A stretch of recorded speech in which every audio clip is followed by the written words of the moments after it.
So, mga bagay na kailangan mong gawin sa inyong relasyon o sa isang lalaki upang sa ganon, hindi siya mapagod na mahalin ka.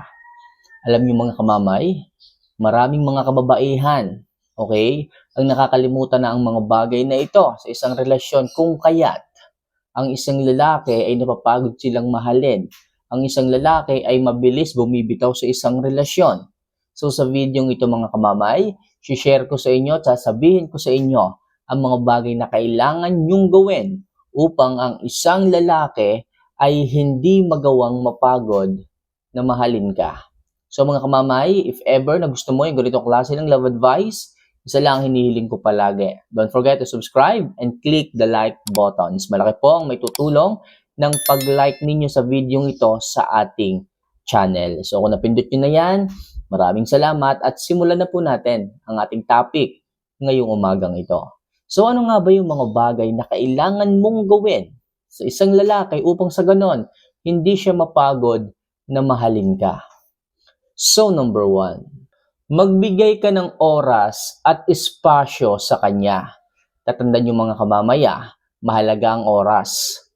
Mahalaga na binibigyan nyo sila ng oras na kamustahin, na tanungin, na lumabas, na kumain. Okay na magkasama kayong dalawa. Hindi po pwede dyan na marami kayong oras sa ibang tao. Pero pagdating sa kanya, wala. Mga kamamay, tatandaan nyo, ang priority nyo ay ang inyong partner. Ang inyong asawa, ang inyong jowa, o ang isang lalaki.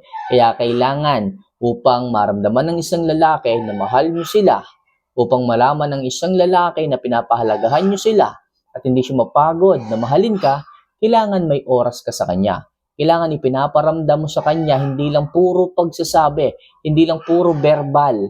Okay, hindi sapat na sasabihin mo sa kanya, mahal kita, ikaw ang buhay ko, pero hindi naman niya nararamdaman sa iyo. So, paano yun mga kamamay? Di baliwala din po yun. Kaya kailangan mga kamamay, bukod sa sinasabi nyo lamang na mahal nyo sila, bakit hindi nyo sila bigyan ng oras at espasyo? Okay? So, sa madaling sabi, hindi naman palaging hinihingi ng isang lalaki yung oras ninyo. Ang sa kanila lamang, yung hindi nyo sila makakalimutan. Paminsan-minsan, lumalabas kayo. At the same time, yung tinatawag na espasyo mga kamamay. Dapat binibigyan nyo rin sila ng space para makasama niya yung mga kaibigan niya, mga mahal niya sa buhay, para hindi lang po sa inyo umiikot. Para balance po ang lahat mga kamamay. Nagiging masaya siya sa inyo, nagiging masaya siya sa kanyang mga mahal sa buhay. Kaya mga kamamay, sinasabi ko palagi sa inyo, kung gusto nyo na hindi mapagod ang isang lalaki na mahalin ka, kailangan magbigay ka sa kanya ng oras at espasyo. So next, pakikinig at pangunawa. Oo mga kamamay, sa isang relasyon, mahalaga po dapat na pakinggan ninyo ang side ng bawat isa. Hindi po pwede dyan na ikaw lang dapat ang pinapakinggan. Hindi po pwede dyan na ikaw lang dapat ang nasusunod. Parehas kayong nasa relasyon, kailangan mahalaga sa iyo ang side ng lalaki. Mahalaga sa iyo kung ano man yung kanyang ikino-concern sa iyo. Baka mamaya, may problema na pala sa inyong relasyon, hindi mo pa alam. Dahil sa palaging ikaw dapat ang sinusunod, hindi mo na natatanong kung ano ba ang problema niya. Baka kasi mamaya, pagod na pala siyang intindihin ka, hindi na pala okay sa kanya yung mga pinagdidesisyonan ninyo dahil sa ikaw na lang palagi nagde-decide. Make sure mga kamamay na dapat tinatanong nyo rin sila. Marunong kayo dapat makinig, umunawa, at alamin kung ano yung mga concerns niya sa inyong dalawa para sa ganon, hindi maramdaman ng isang lalaki na binabaliwala nyo sila, hindi maramdaman ng isang lalaki na hindi nyo sila pinakikinggan. Kailangan dapat balance. Kung sa tingin mo, pinakikinggan ka niya, dapat siya, tanungin mo rin, at the same time, pakinggan mo rin. Sa parang yan mga kamamay, maiintindihan ninyo parehas, okay, ang sitwasyon ng bawat isa, at maiiwasan ninyong parehas mapagod sa isang relasyon. Okay? So next, maging supportive ka sa mga ambisyon niya. Tatandaan niyo mga kamamay, mahalaga na meron kayong ipinapakitang suporta sa isang lalaki. Especially sa mga pangarap na binubuo niya. Especially sa mga gusto niyang gawin kasama ka. Kaya kailangan sa halip na singhalan mo siya sa mga pinaplano niyo sa buhay na para din lang naman sa inyong dalawa, bakit hindi mo suportahan? Bakit hindi mo ipakita ang iyong 100% na pagpapahalaga sa mga desisyon niya, sa mga binabalak niya, sa mga pangarap niya. Napakahalaga niyan mga kamamay upang sa ganon, ang isang lalaki ay hindi maisip na pinapabayaan mo siya. Upang sa ganon, ang isang lalaki ay maramdaman yung presence mo pagdating sa inyong relasyon. Kaya mahalaga mga kamamay na suportahan mo siya sa ambisyon niya, sa mga pangarap niya, para hindi siya mapapagod kahit na anong hirap pa, okay, na kanyang pupuntahan, na kanyang gagawin, na kanyang pinapangarap kung alam niya na merong isang ikaw sa inyong relasyon. So next, komunikasyon. Mahalaga din po itong komunikasyon sa inyong relasyon sapagkat dyan nyo po nalalaman kung meron bang hinaing, meron bang problema, meron bang pinagdadaanan ng bawat isa sa inyo. Tatandaan nyo palagi, mas mabuti na nakakapagtanungan kayong dalawa, nakakapagkamustahan kayong dalawa, nakakapagchismisan kayong dalawa. Okay, sana kahit wag na sa ibang tao, okay, kahit kayong dalawa na lamang tungkol sa inyong relasyon, kayo ay nakakapag-usap dalawa. Sigurado ako, walang problemang hindi masusolusyonan kung kayo ay may maayos na komunikasyong dalawa. Alam niyo mga kamamay, sa isang relasyon, kaya lang naman nagkakagulo o kaya lang naman nagkakaroon ng hindi magandang takbo ng isang relasyon kasi nga, hindi na po nagkakaintindihan. Hindi na nga po nagkakaroon ng komunikasyon. Hindi na nga po nakakapag-usap hanggang sa gumulo na ng gumulo. Kasi nga po, nawawala na ng oras ang bawat isa sa inyo na pakinggan ang bawat isa. Kaya sa ganun, nagiging magulo ang cycle, ang flow ng inyong relasyon. Pero kung kayo ay may matibay na komunikasyon dalawa, walang mabigat na problema. Okay? Na hindi kayang solusyonan. Sapagkat nalalaman nyo anong problema, anong po pwedeng solusyon, anong dapat nating gawin.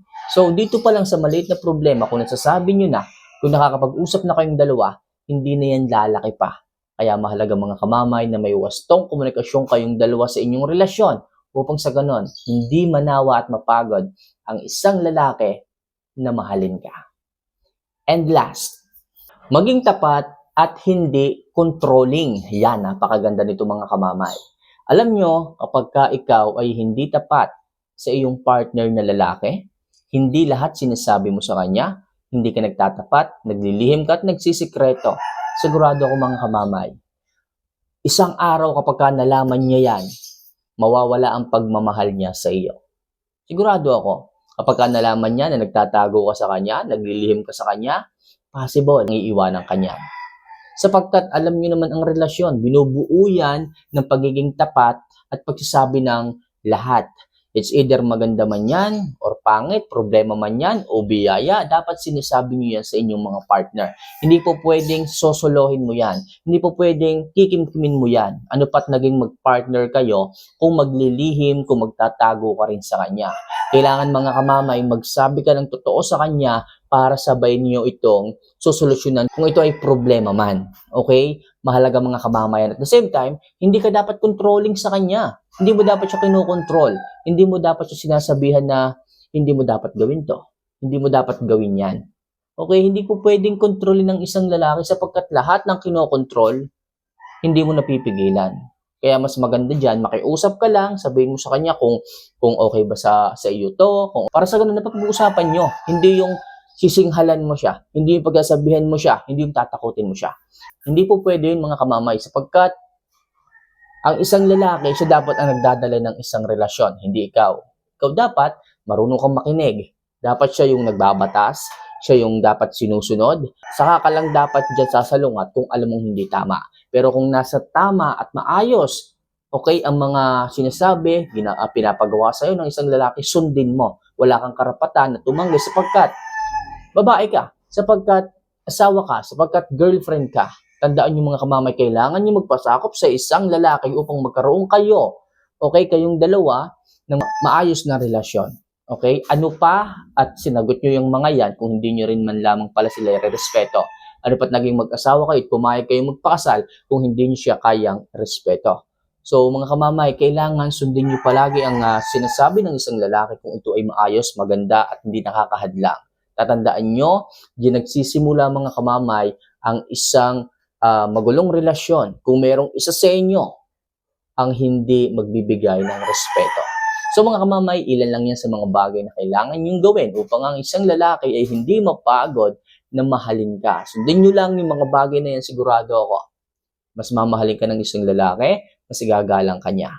So for more video and love advice na kagaya nito mga kamamay, huwag nyo sana kalimutan na mag-subscribe at mag-like sa buttons na nandun dito. So paano mga kamamay, mahal ko po kayo. See you for our next vlog.